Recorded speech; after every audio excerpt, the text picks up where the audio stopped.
Hello everyone, this is Jan Chromi and together we will continue the course Interdisciplinary Approaches to Language and its Use. In this presentation, we will focus on the acquisition of grammar in bilinguals. The key question in the bilingual acquisition of grammar research is the issue of cross-linguistic influence. More traditional approaches stress out the autonomy of the development of the two grammatical systems of a bilingual.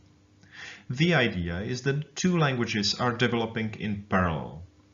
However, during the last 20 years, various studies pointed out that two grammatical systems might be interdependent. This is still quite open question, and there is evidence for both ideas.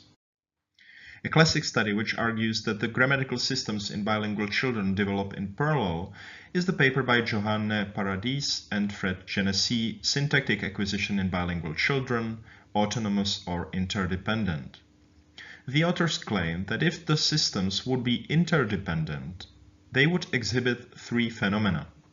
There would be transfer, which means an incorporation of a grammatical property into one language from the other, and it is most likely to occur if the child has reached a more advanced level of syntactic complexity in one language than in the other. Transfer may also lead to acceleration. Acceleration means that a certain property emerges in the grammar earlier than would be the norm in monolingual acquisition, and this would be due to the existence of the same structure in the other language.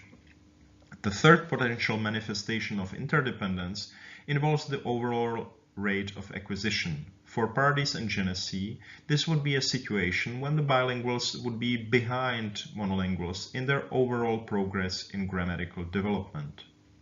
However, the results indicate that the bilingual children show no evidence of transfer, acceleration, or delay in acquisition. Therefore, Paradis and Genesee argue that grammars are acquired autonomously in bilingual children. During the last 20 years, various studies presented evidence for the interdependence of the grammars of bilingual children. Interesting study was published by Katrin Schmitz, Marisa Patuto, and Natasha Müller.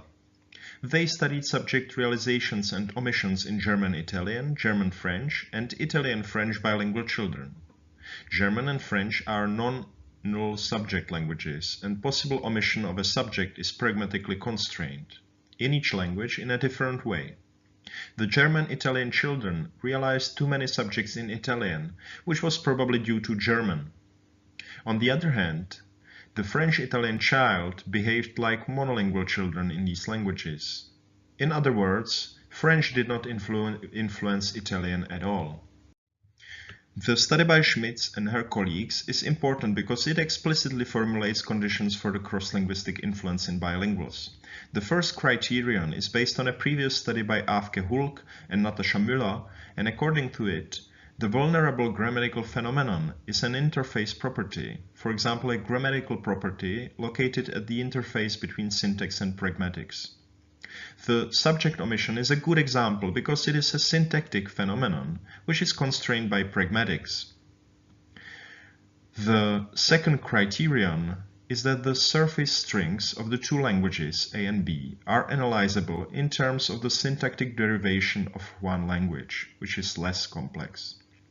In case of subject omission, it should be so that if the less complex language does not allow argument omissions at all, like French, it will not influence the more complex one, which is Italian.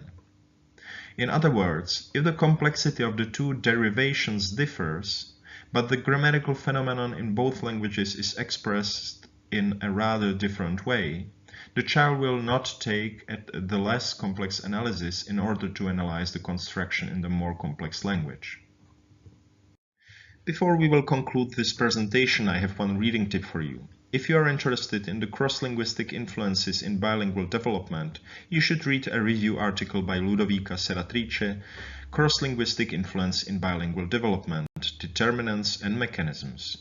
If you enjoyed the presentations, we would be glad if you would like them on YouTube.